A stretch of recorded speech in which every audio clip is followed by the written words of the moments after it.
Hi, my name is Jeff Gardner. I just took a road trip across America.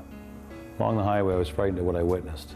Many empty homes, empty factories, closed down businesses. It's really a shame to see what's happening to this great nation. As you're aware, America's probably in one of the worst recessions it's been in over 80 years. The politicians are lost trying to explain it to us. It's clear they don't have any answers. Well, the solution seems quite obvious to me. People don't have jobs anymore. It's as simple as that. People must work. You have to be a producer in order to be a consumer. And until we start producing again, well, this recession may never go away. A perfect example of this, I was working on this old engine today. It broke off an exhaust manifold stud.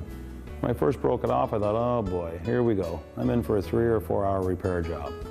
It may sound silly to you, but I reached for my vice grips, a trusty friend. They've saved me many countless hours around my farm, my shop, even on the road when I was broken down. I was really saddened to hear recently that vice grips are no longer made in America. They closed the factory and they moved it from DeWitt, Nebraska over to China.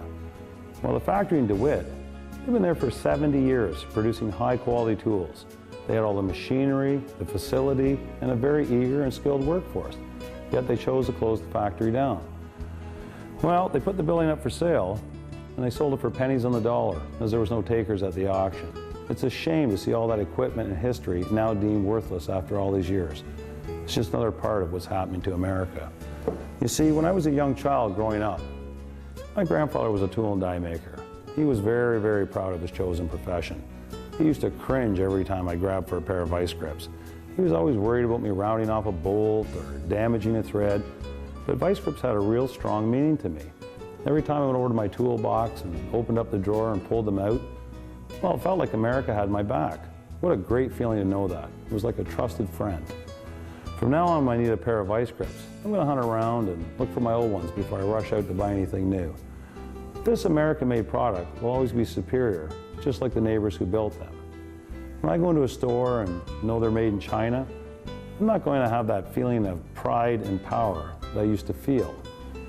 It's really a sad day for America when vice grips, among the many other things, have left this country.